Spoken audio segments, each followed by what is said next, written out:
Let me check Facebook to see if we're still live. Yeah, we're still live on Facebook, so we're still here. I'm sorry, you guys. Let me see if I can find Periscope again, because Periscope tripping. And am I live again on Periscope? I am. All right, you guys. Periscope kicked me out. I guess they didn't like the fact that I was talking about all these men. I don't know. It must be a man that's running Periscope right now. I cannot see your comments so far, so hold on. Let me see what's going on. It won't even let me back in the room. Are you in? All right, so we're back, Periscope. I'm sorry, I don't know what happened, but if you guys will share this content out, please go ahead and hit that share button. I don't know what happened. The Periscope, the dude decided that he didn't want me to talk about this anymore, so I don't know. But all right, let me go ahead and minimize this right quick. Let me make sure that all right. So, my father in ministry just came on in, Bishop Blake's. Good to see you, man. I'm coming. I'll just call you. I'll call you after tonight, after this, when I get off this live. All right, we're talking about women and wealth this week, you guys. I'm sorry that this thing just went down, but I'm back up again. Women and wealth. We're talking about credit. So here it is. You got married. This is where we were before it cut us off. You got married. You got bad credit. You know you got bad credit. Your credit sucked. But he got good credit. He made good money. Y'all done combined y'all money together, but everything is in his name. Everything is in his name, and you've been helping pay the bills, and you put it in his name because you understand, like, listen, my credit's kind of challenged. I'm suffering right now, and as a consequence of me suffering, I need to put everything in his name because we understand we're going to get higher interest rates. So like that 0% interest, I can't qualify for it because I got bad credit, but my baby can. So you put it in his name, and then you get the car, and you put it in his name, and then you get the house, and you put it in his name, and then y'all divorce, which I'm against divorce. But even in the church, we got a 55% divorce rate. So we probably need to at least teach you how to prepare just in case. Shouldn't do it. Don't want you to do it. Go to counseling, get your help. But if you have to divorce and you go to apply for anything, you can't get no, watch this, you can't get no, that's proper English, right? But you can't get no apartment. You can't get no furniture unless you want to rent to own. And then you're going to pay 3 times more for that cheap furniture. It's cheap, and you got to pay 3 times more for the furniture at rent to own or Aaron's. What's the other ones? Y'all know who I'm talking about, right? All that, yeah.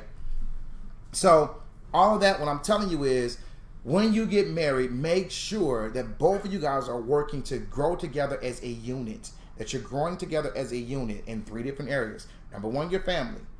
Number 10, you guys, if you guys didn't get the replay, get the replay. We talked about family. How we want to agree, from discipline the children, who gonna be in your business, from how many children you want. Number 1 is your family. Number 2 is your faith. You want to agree in your faith. You can't be Muslim, and anyway. So make sure you agree in your faith, and then make sure, how can 2 walk together except what? Unless they agree. Gotta make sure you're equally yoked. Because I'm telling you, you don't want to be in the middle of marriage talking about, wait a minute, you don't, because you married me, we ain't celebrating Christmas. You ain't doing what? We ain't celebrating Christmas. I don't do Christmas. I don't do Easter. By the way, since we're there, next week we're going to do Holidays from Hell. This is the commercial break. Let me pause right here. Holidays from Hell, we did it last year for the first time. If you guys do not know, never thought about, where did your Halloween come from? Where did your Christmas come from? What did New Year's or Labor Day or Valentine's Day or Mardi Gras or Easter or St. Patrick's Day? Where did all of these days come from? They came from somewhere. We're actually going to get your Bibles and we're going to walk through historically. And Holidays from Hell is a 5-week series. We're going to come once a week and do it for free. No charge, free course. We're going to start at Genesis chapter 6. And we're going to walk all the way through the Old Testament. And then we're going to get to Acts. The book of Acts. Y'all remember the book of Acts when the apostles were going out and spreading the word? We're going to get the book of Acts. And then you get to see what happened in the book of Acts. And then we're going to actually compare that to real historical context. Remember when, you had the apostles that were being boiled and crucified upside down and been boiled? That really happened. This is this is a history book. Well, you can go back in history and see what happened. And that was the rise of the Catholic Church. And was a man by the name of Constantine that came into power. And that was the rise of the Catholic Church. And then all of a sudden, all these holidays appeared. Where did they come from? Why did they pick December 25th? Why October 31st? What is these days? Easter. All of these they're all tied to what's called the equinox. It's called holidays from hell because if they didn't come from heaven, where did they come from? And if you ain't worshiping Christ, who are you really worshiping? What are you really worshiping? Sign up for Holidays from Hell. We'll have it on our website on tomorrow for you guys to register for the course. It is absolutely free. It's going to mess you up, blow your mind. You're going to walk from Genesis chapter 6 all the way up through today. So you want to tell everybody you know, Holidays from Hell. All right, commercial break is over. All right, so newlyweds. That's something you guys want to consider when you get married. And again, Bishop Blakes is in here, so I want you guys to watch this. Bishop, if marriage counselors do not address finances, I want to ask Bishop Blake. That's daddy. Y'all know that's daddy. Should they consider another marriage counselor? Watch what he says. When you already know that 60% plus of divorces end because of money, and you never addressed it before you got married and counseling, you probably might want to consider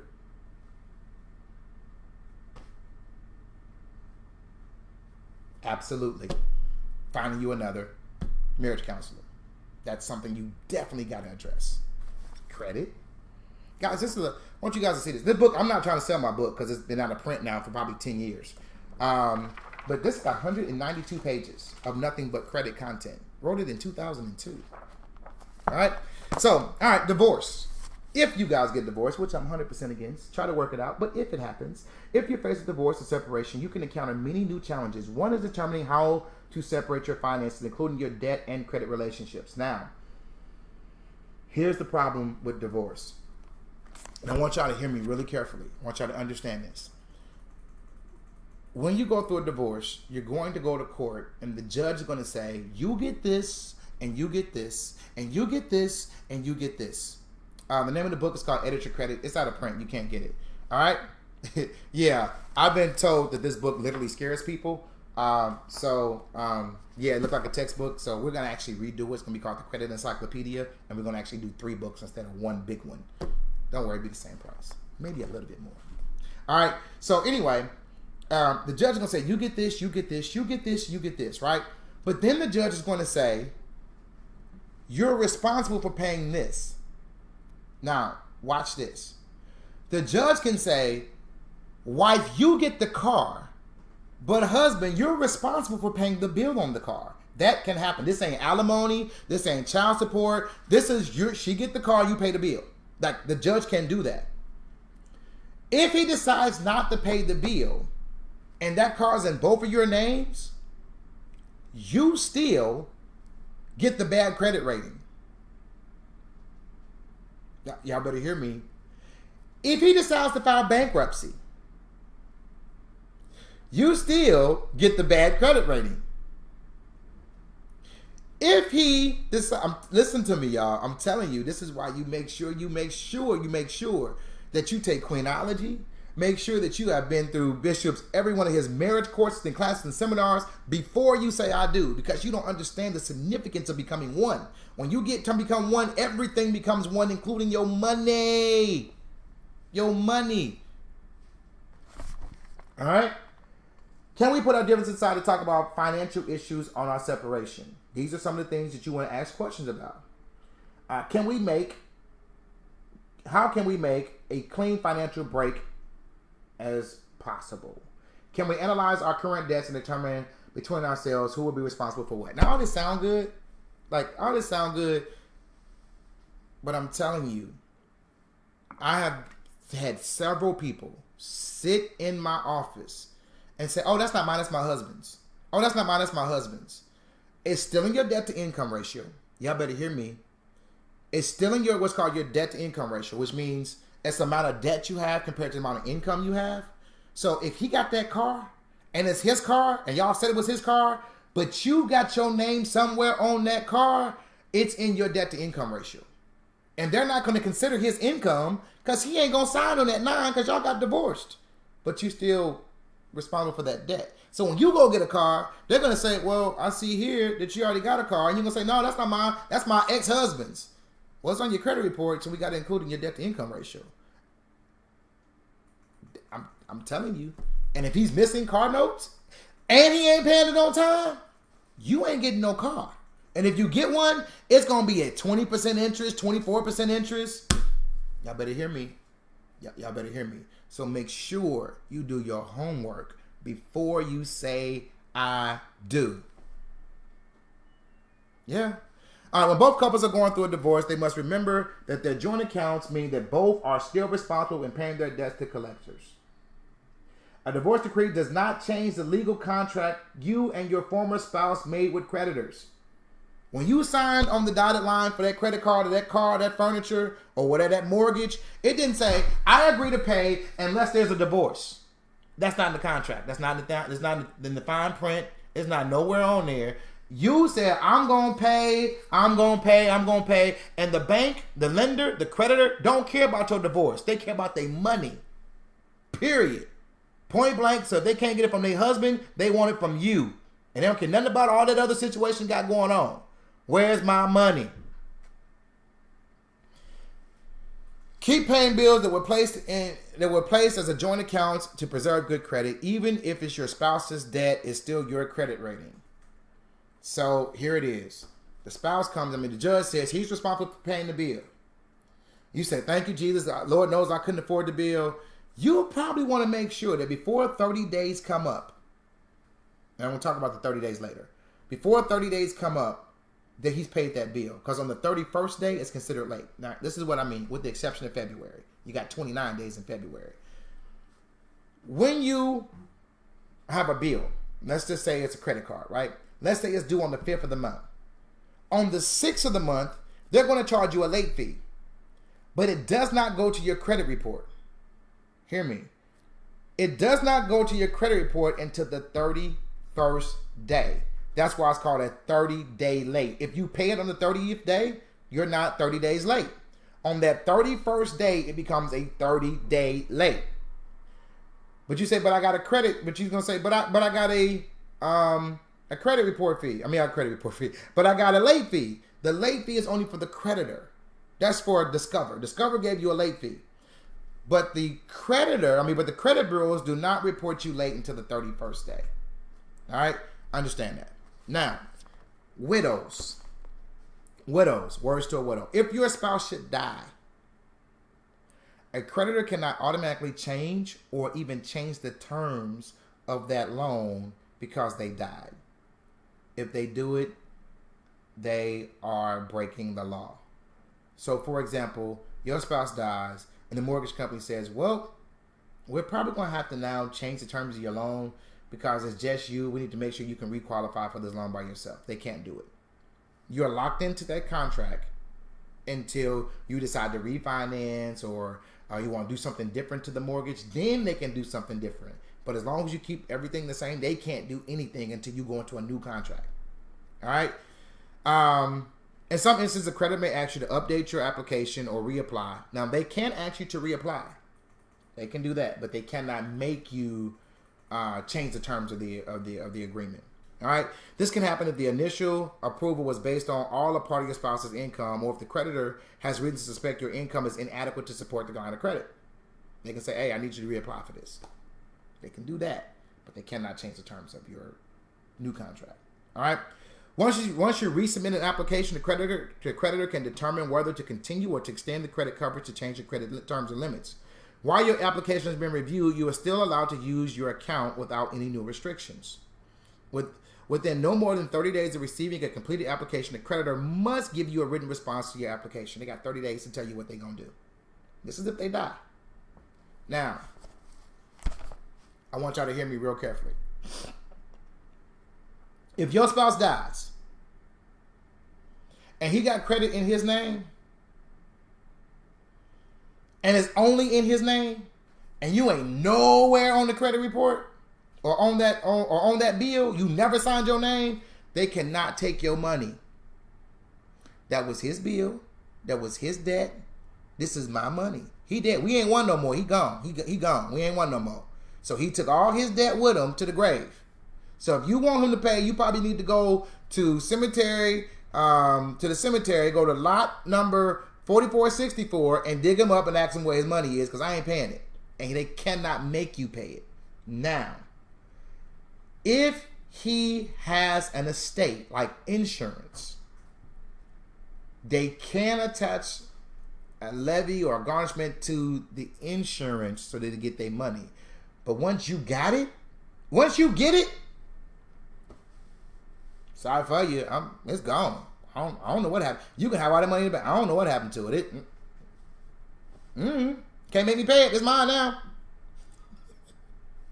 I'm telling you. But that's why it's so important that you get a trust. Because if you don't have a trust and you get a will, the will has to go through probate, which means now creditors get to attach money. Creditors are going to attach the debt to the probate. And so now when they sell the estate, all that debt's going to be attached. But if you got a trust, it passes straight through to the spouse without going through probate. Without. But most of us don't take time to do estate planning. By the way, I have a course for that. And I really do. $87, you guys. $87, and it sets up all of your will, your trust, your durable power of attorney. It sets up your healthcare directive. It's all estate planning. You guys know it's like $3,000 to $4,000, $2,500 to $4,000 for estate planning. It's $87. $87. You go to myffu.com/courses. Get the course. One on credit, get the other one on or just get the whole course, you guys. Get the whole course for $450. Get all 6 steps. All right. That's Words to a Widow, you guys. So when we begin to talk about women and money, I want also to begin to talk about, we're going to actually on tomorrow, well, I'm going to talk about this too. Women in credit. Despite all the victories women have won over the years, many women will face financial hardships and are unable to obtain credit in their own name. For example, there are over 20 million full-time homemakers in America.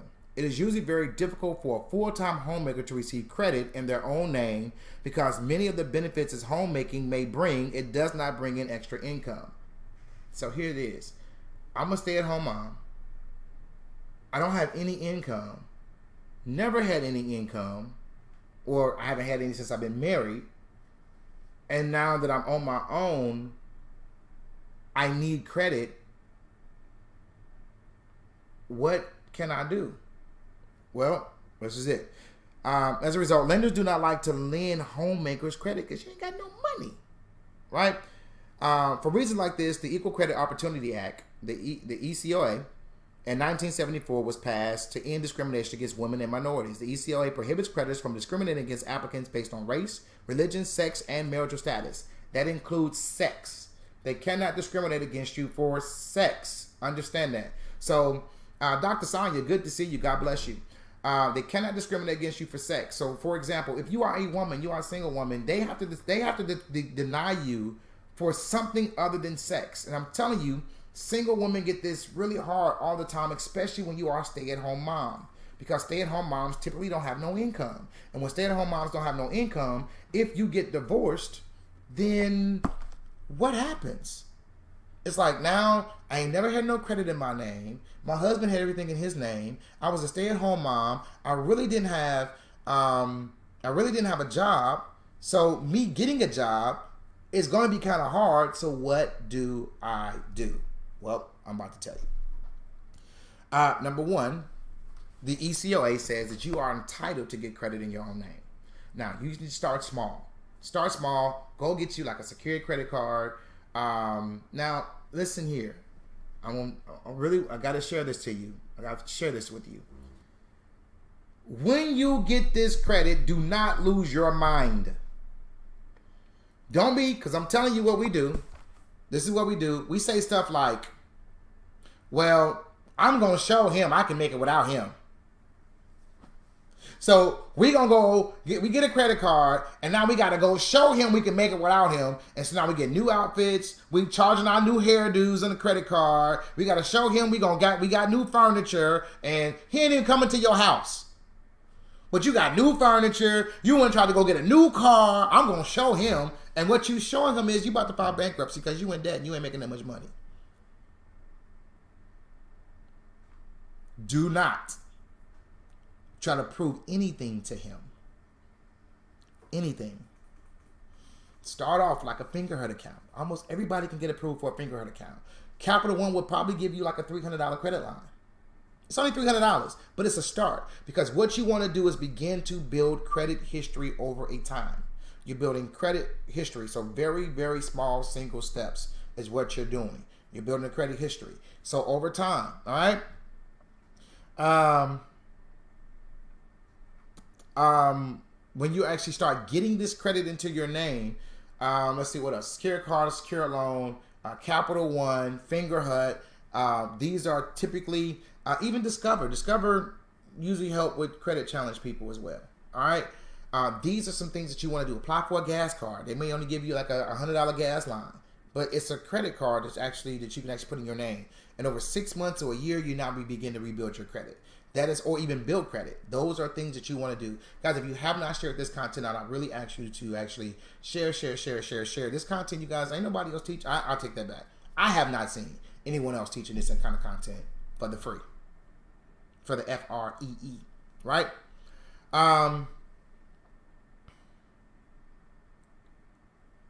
Now, the ECL will not guarantee a woman or minority credit. However, it does guarantee the honest individual judgment while using the same criteria while judging others.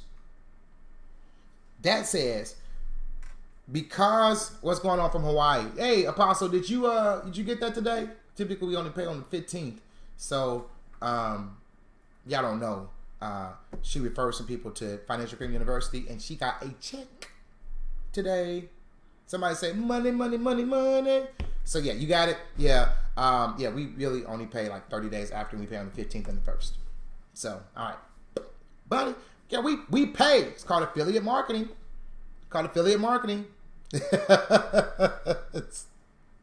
You went from having no credit to bad credit. Gender, that's kind of hard. It's kind of hard to get bad credit with no credit. How'd you do that? All right. So guys, women get credit in your own name. The number of women who are riding solely on their husband's credit reputation in America is surprisingly high, because you just depending on him. Women who have been married for numerous of years and credit is only in the husband's name, even though the wife is an authorized user, can be considered extremely dangerous and damaging for women. This is because the wife never filled out and signed an application, and therefore the creditor is not required to report a payment history to the credit bureau in their name. As a result, if something was to separate the marriage, including death, the wife is now lost financially because she has no credit profile, no credit history. It will be most difficult to start over and trying to build a credit reputation in the middle of life, but this situation can be avoided. First, write to the creditors that issue the cards and ask for an application to become a co-signer on the account. Not just an authorized user. I want to be on the account as a co-signer. Now, they may make you reapply. Baby, you need to reapply because I need to also build some credit history too. Well, baby, we don't need to do that. Yes, we do. Yeah. And you know, you don't throw the D word out there. Don't ever throw the D word out there, women. Just say, if something was to happen to you, I want to be assured that I'm okay. And so I need to make sure that I also have credit, because if something happens to you, I don't know where that's going to lead me. Don't throw, like, if we get a divorce, I'm going to need to have something too. No, don't throw that, because it's like, well, what you planning? What? Huh? No, But you say, if something was to happen to you, I just want to make sure that me and the kids are okay. So I need to also have a credit profile. I also need to have a credit history. And we ain't got to start with the car, or we ain't got to start with the house, but put me on the Discover card. Put me on the MasterCard, because I need to build some kind of credit. And then over time, then you can get on the mortgage, and then you can get on the car, because now we build a credit profile, credit history. But if you wait to the last minute and it's already over, it's already over. Already over.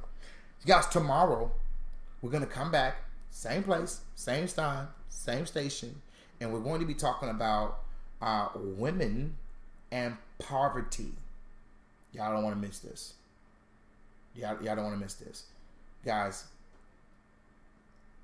75% of all children born in Black American community, in the Black American, African American community, are born to single parents. You have an 80% more chance of being in poverty if you are a single mother. And Black America is full. 80% of them are full of single mothers. So what do you do about poverty? What do you do about money when you're a single mother? This is something that you really, you better tell them again. That was really good information. You end up broke. Make sure that you're careful. And that's why step number one in the 6 steps to 6 figures, we're going to make sure we deal with you, the mindset, the emotions, what's going on with you. All right. If you guys have not taken my credit course or 6 steps to 6 figures, guys, make sure you do.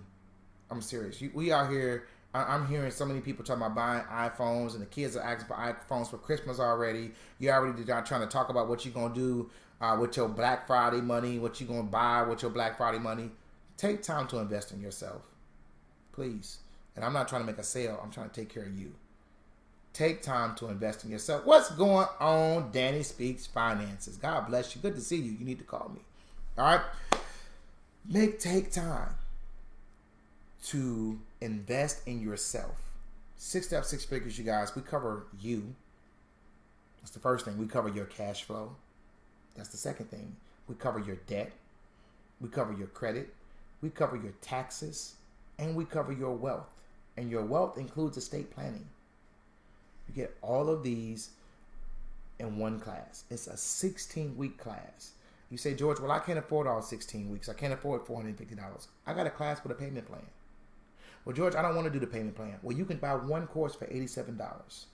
There's no excuse as to why you are not going to get yourself together financially. We make every excuse when homecoming come around. We make every excuse why we going to homecoming. When Christmas come around, we will make every excuse on how we going to get Christmas. When the new phones come out, we make every excuse on how we're going to get them phones. When it's time for vacation, we make every excuse on how we're going to go for vacation. But when it comes to investing in you, you make every excuse on why you can't do it. Find a way to invest in you. That being said, you guys, we'll be right back tomorrow morning as what guys we're talking about right now. The heart is not just made for love. It's also made for money. How? Be here tomorrow morning at 7:30, and I'll be back tomorrow still talking about women and Women in Wealth Week. This is the week where we're going to do nothing but talk about women and how to get that money up. Until then, you guys be blessed. I love you. God bless you, and I'll see you on tomorrow.